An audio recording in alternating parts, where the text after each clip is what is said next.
Welcome, guys. It's another episode of the Neutral Corner. It's Danny Glover, proudly sponsored by Treasure Boxing Club. And today, we're just doing a quick roundup. Welcome, guys. It's another episode of the Neutral.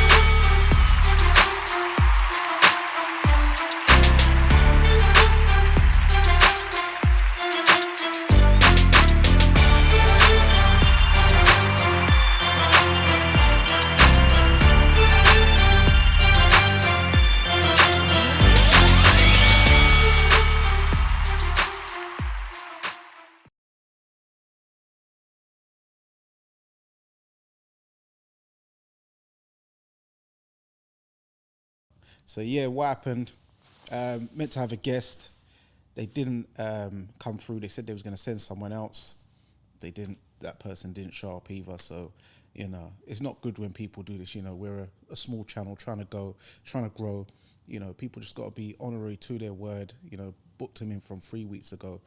Got to pay for the studio equipment. I don't like to moan and that, but people just keep it a buck. Do you know what I mean? Like, don't burn bridges and stuff like that. But yeah, so today we're just going to do a quick wrap up, get some news out there, get some content, so hopefully you enjoy. I know it's a bit different to the usual setup, but yeah. So first of all, we're going to talk about Dan Aziz and Buatsi. So that's been officially signed and sealed. People are talking about, why didn't Buatsi and Dan Aziz, or Dan Aziz mainly, go for the Bivol shot, because he was the latest person who got the offer for Bivol and he decided to take the Buatsi fight. I've heard that, Ben Shalom forked up good enough money to Dan's fault. This is a good fight. Some people are like, but it's a risk. What if he loses, he doesn't get shot? But the thing is, if you go into the Bivol fight on the back of beating Joshua Buatsi, you would have great momentum. You'd be active. Bivol's been out for nearly a year now. By the time he gets a fight with someone like Dan Aziz, or the winner of Aziz and Buatsi, so he's cleaned up, got all the belts, European, no other accolades to do. Then fight someone like Buatsi, who's considered the number one in Britain. Dan Aziz is the underdog. You do that, you go in there full of confidence, and it's setting you up in the right path to actually go and fight someone like Dimitri Bivol. Do you know what I mean? So it makes perfect sense to me, and it's a good fight. Hopefully they don't stage it in Brighton, though. They stage it in somewhere in London. It makes more sense. Both South London guys, makes total sense. So yeah, I had a few debates about that. Everything's boxing. He was, playing a bit of a devil's advocate, but as I say, be an advocate for God out here. Latest news from last night's results and Friday, Diego Pacheco, he fought, we're going to get, where is it? So Diego Pacheco, he fought Manuel Gallegos, dropped him in the fourth round. I saw that. They was in an exchange and he hit him with a body shot. Then in, what round was it? Because I saw that, because I was working mad late. So in the fourth round, he managed to stop him. And then also Jaron Ennis, so he fought Villa. I thought I was going to go to points, but he ended up taking him out in the 10th round. Villa missed a right hook. Jaron Ennis countered over the top, stunned him, hit him again. He dropped. Ref jumped in. Good win. That's an IBF eliminator, but as we know, that doesn't really count for much, because the belts are all tied up now for at least 12 to 18 months with Spence and Crawford, obviously, their fight. Plus, there'll be a rematch clause activated. There could all be a trilogy. So, yeah, so Jaron Ennis, he just has to keep plugging away, just like the rest of them. And when those two move up, because Terence Crawford said he's looking to move up and fight Jamel or whoever, Spencer said he's looking to move up after these fights. So they'll both be gone. Belts will get vacated.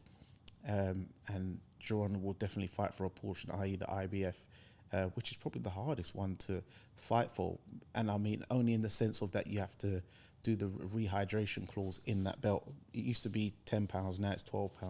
But for someone like Jaron Ennis, who, very big for the weight, could be a light middle or middleweight, is the hardest one to go for in that sense. But Emantis Stanionis, I feel bad for him. He's had 3 fights where they've pulled out Virgil Ortiz due to his medical illness. He needs to go and see some kind of scientist, and they need to do some real tests on him and examine if he's even fit to box anymore, or if he'll have to just call it time on his whole career. Oscar De La Hoya's tweeted, 154, but it might be something even more than, it might be something worse than that. It might not be, because you got to think on fight week, what is he weighing? He's tapering down, so he hasn't even made it to the weigh-in yet. So it's not like he's got to 147 and he's collapsing. He could be all 150, 151, 152, and he's collapsing. So what's 154? He could be collapsing at 154 still. So that doesn't mean that that's automatically the solution and the answer to his problems. So and you're also going to have to do a lot of check weigh-ins with this guy, Virgil Ortiz, to see how he's doing the weight, how he's feeling, how he's performing. There must have been signs in the gym. He must have had days where he's saying, I don't feel too good, but sometimes when you have your father behind you, he's depending on you, you're the breadwinner of the family, you might feel pressurized, and you either don't speak up or you don't exert your problems and stresses as much as you should do. But all well wishes to Virgil Ortiz.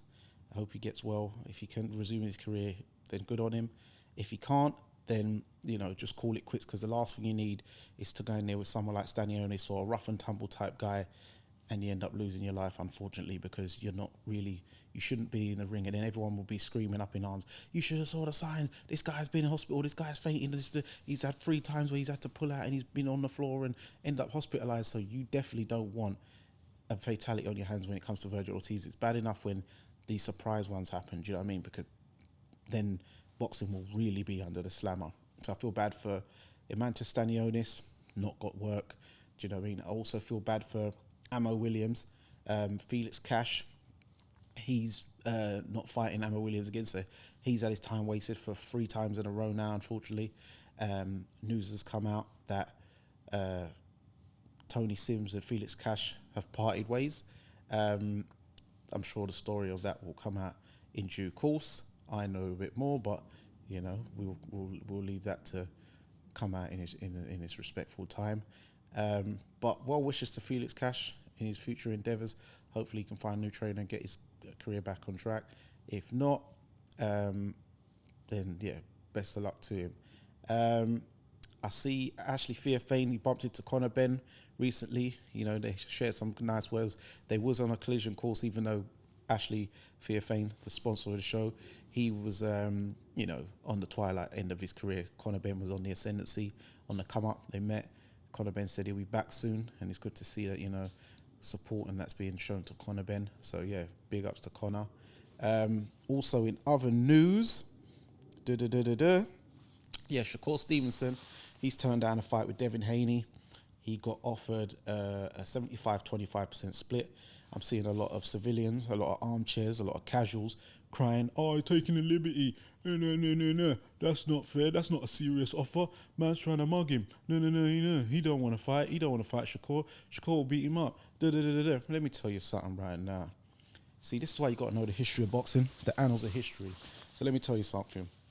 That is a normal offer. That is all he's worth, Shakur Stevenson. He has no belt. Yes, he's moved up. He was a champion, a unified champion in the weight below. He weren't undisputed, though. Devin Haney's had to do all the dirty work at 135, go over to Australia into a complete different time zone, fight George Kambosos. And do you know what that split was? 78-22 to Kambosos. Kambosos got 78%. Devin Haney took 22%. Yeah? Got the belts. That's what happens. Let me give you another historical fact. Oscar De La Hoya versus Floyd Mayweather Jr. What do you think the split was there? 70-30 to Oscar De La Hoya. Floyd Mayweather took 30%. Because you know why? To be the man, you've got to beat the man. To be the A-side, you've got to beat the A-sider. If you really believe in yourself, this is not like Shakur and Devin are like 33, 34-year-olds and they got to clamour the money and get it all whilst now. These guys are both in their early 20s. So if Shakur can beat Devin, taking his 25%. And by the way, if it goes to purse bids, where Shakur and Devin are both under Bob Arum currently, so if it goes to purse bids, guess what happens? It's 75-25% split, because that's what the champion gets, 75% standard on if a purse bids 1. The challenger gets 25. That's standard etiquette. So he's offered him the standard deal. So that's what he would get if it goes to purse bids anyway. And, you know, if Bob's such a lovely guy, if Shakur's not happy, why won't he subsidise him the rest and top up his 25% a piece? But, you know, Bob ain't trying to fork out, you know. But, hey, blame Devin in here, eh? Blame the dream, because I noticed Devin gets a lot of flack. People talking about, he's got, what's he wearing, these grills and these gold teeth grills. Hey, last time I checked, gold grills have been going out for a hot hour now. Weren't Jack Johnson had a mouthful of gold teeth back in the day? Hey? And he was fighting when it was all like black and white. So no one had a problem with that. He was a maverick driving around big fur coats, gold teeth, flashing the living the life, and he gets revered and talked about in high esteem. But poor old little Devin, he has a bit of gold teeth, you know, and he's getting flack for it. He ain't even a bad guy. He's a good kid, raised by his dad and stuff, stayed in boxing. He ain't got a criminal record. But, you know, just hate on Devin, just for the sake of hate, because that's the narrative the media push. Some of you guys, you need to stop just watching a bit of Talk Sport and reading a little Michael Benson and thinking about boxing. So that is a fair deal. Shakur Stevenson needs to take his 25% or just move on. Unfortunately, that's not a rip-off. He's not getting shortchanged. He's not getting lowballed. But Devin will probably go up anyway, fight Rodriguez Prograis for the 140 title. And let's remember, when people saying it should be 60-40, okay, so if it's 60-40, Devin has to pay 3% to each sanctioning body, each governing body for each belt. WBO, IBF, WBA, WBC. That's 12%. Take off 12% off of that 60. Then what's he really left? That's 12% off his purse. Whilst, you know, Shakur, he ain't got no belts. So you have to think about why it's 75-25 to the man who's holding 4 belts. He's having to fork out all the sanctioning fees. But are you taking that into consideration? Hey? And that's before the taxman gets in. That's before the MOT, National Insurance, comes in. That's before he pays his trainer. That's before he pays his dietitian. That's before he pays his manager. That's before he pays the house fee to the promoter. Hey? Are you thinking about these people's finances? Think about the big picture. Study this game. Learn about boxing. Yeah? So, yeah, hope you learned something there. Leave your opinions and comments in the comment section. If you say I'm cooking or you think I'm talking rubbish, let me know. In other news, Gerard Anderson, a lot of people talking about, he's overhyped. He went the distance. Okay, so you go the distance. So when Mike Tyson went the distance with Mitch Green, was he a hype job? When Ali went the distance for the first time, George Foreman. People were too hyped on this knockout streak thing. Like, what's his name? Edgar Berlanga. You can't knock out everybody, unfortunately. Remember, Charles Martin is now a wily old veteran. Gerard Anderson is 23 years old.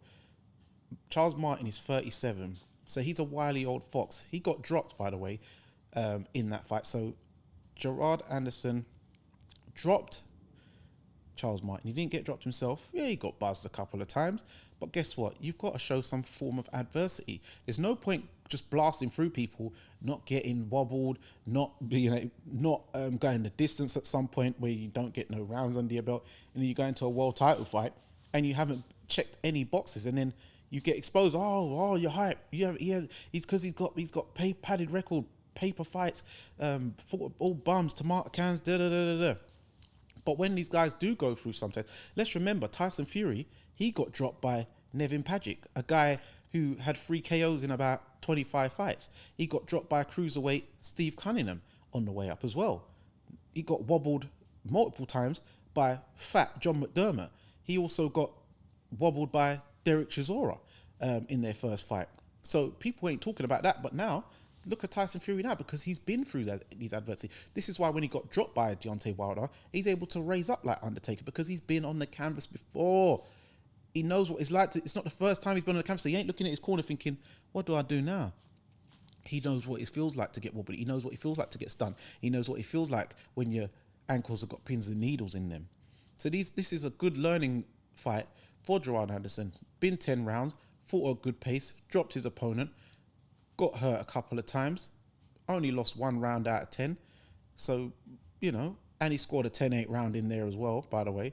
So what more do you want against a former world champion? Yes, he won a world title because the guy took a step and had a freak accident, broke his knee. But the guy's been in there with the likes of Anthony Joshua. He's knocked out Gerald Washington. He's been in with Adam Kaunaki when Kaunaki was Kaunaki. So, yeah, Gerard Anderson, 23 years old, ain't got his full man strength yet. You could see by the size of them, Charles Martin was a lot bigger than him physically, man versus boy. And Gerard came through flying colours. And he's, he needs to sort out a bit of his emotions. But for a young guy, I think he did very well. Also, let's get some other news quickly, if we can. Yep, we've got, as well as, we dropped the exclusive in the last episode, thanks to my guy Eddie, part 258. He dropped when the AJ White 2 fight would be announced, etc. And then that same day, what we didn't know was the Dubois Usyk one is been announced as well for, that's in August as well, ain't it? So yeah, that fight's in Poland. I'm looking to try and go out for that one. Daniel Dubois, young guy, Usyk, had a bit, not very active, 36 years old. Daniel's going to be up against it, but we're rooting for the Southeast Londoner. Do you know what I mean? So, yeah. And, let us know your thoughts of all the predictions. Still waiting on, is Deontay Wilder going to fight Andy Ruiz? I haven't really heard anything about that. Last time I heard, it's probably still negotiating. But now Wilder and Ruiz are seeing everyone else's, build up. Even, what's his name? Even Tyson Fury and Garner's been signed or whatever they're doing, whatever they're little doing. So Wilder and Ruiz, you don't want to be left out in the cold.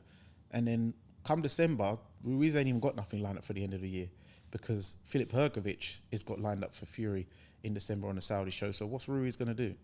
If he doesn't take the Wilder fight, what's he really going to do? He ain't got nothing.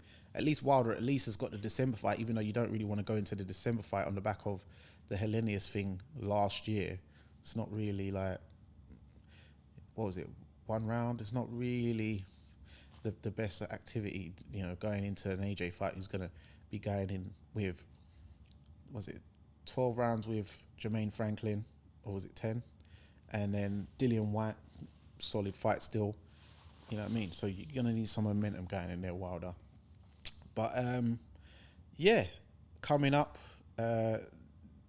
next week, we've got the rematch of Alicia Baumgartner.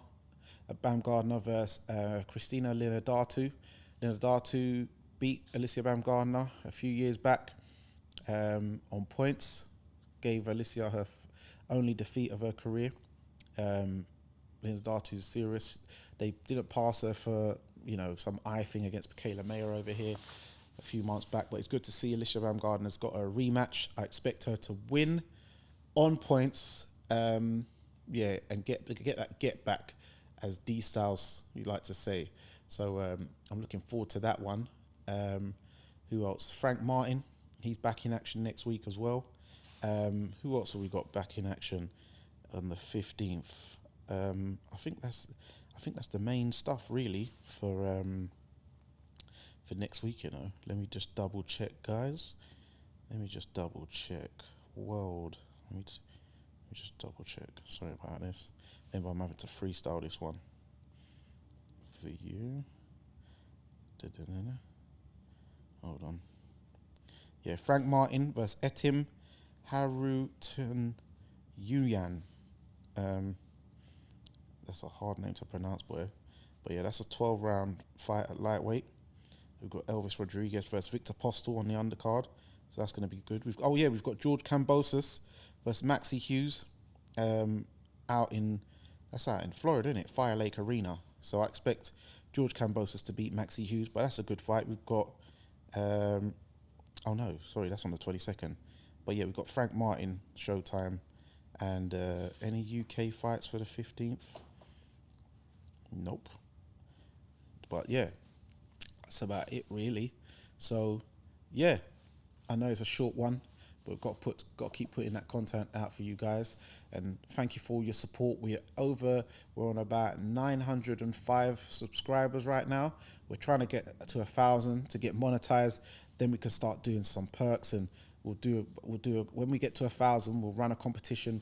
Probably, do a competition for tickets to a fight or buy a pay-per-view for you guys. Oh, talking about pay-per-view, lastly, Anthony Joshua and Dillian White. I see my boy G Chain. He was crying something fierce today, boy. He's talking about the price. But I help you for the right price, but you need to swallow your pride because you're not ready. Your hood's nice. So they're saying that the pay-per-view is what, £47. Yeah. Okay. Now, the reason why I'm not mad about that is because DAZN warned you. Remember, this is more of a US model, this DAZN platform, rather than a UK one. This 20 quid thing weren't really going to last forever when you got Americans paying $85, $99. Now, DAZN said, get the package for a year for £99, and you get your pay-per-views free. If there is a mega fight, you might pay a score, you might play a pony, But if you ain't subscribed, then you're paying something mad for certain fights, you're paying something mad for certain pay-per-views. So if you ain't a subscriber, then you ain't bought your annual package, yeah, like my boy Base the Kid did, then you're gonna have to pay your 50. You're gonna have to pay a bullseye. So you're gonna have to hold that. So because you got to remember, you're still not even getting done that bad compared to the Americans. They're paying $225 a year per annum, compared to England, UK, we pay £99. Now, last time I checked, £99 is $127. So, last time I checked, what was it? $225. Let me just get this up for you. $225 is £175 a year subscription. You see what I'm saying? And remember, they're mainly focusing on the Golden Boy cards because they're American. That's their time zone. They ain't even, Matchroom do better shows, but they ain't really into the Matchroom thing like we are. Do you know what I mean? Because Eddie is more, he's more for us because he's UK based. So who's really getting the short straw? Who's really getting the tough end? I feel sorry for our guys overseas, So don't be complaining. Buy the pay-per-view, get your popcorn, or get a ticket and head down to the O2 Arena, or just pay the pay-per-view, £47.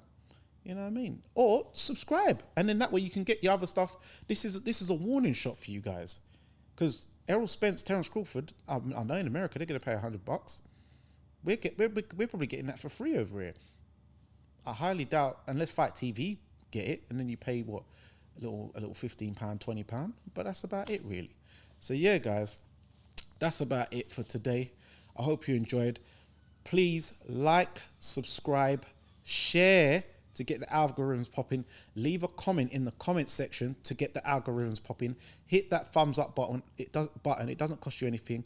Get the algorithms popping. Hit that notification bell, because some of you haven't been getting your notifications. I spoke to a couple people just yesterday and last week. They said that they haven't seen certain shows because they're going to hit the notification bell, ding ding. So be sure to tune in to further shows of the Neutral Corner podcast, brought to you by Fightfantv Live, sponsored by Treasure Boxing Club. Ashley Fairfane, he's trying to sort out his page as well. Someone hacked him, but bad mind, red eye, bad mind, grudgeful people out here. But we move, and I hope some of you also show some love. I was there bodyguarding Valiant on Friday, big show in the O2 Indigo, Gluck Farty and all that. So yeah, man, and get down to Dean White's show as well on July 29th down at the Tolworth Recreational Centre. So yeah, that's it. It's another episode of the Neutral Corner. It's Danny Glover, and remember, guys, persistence beats resistance. You know where it is.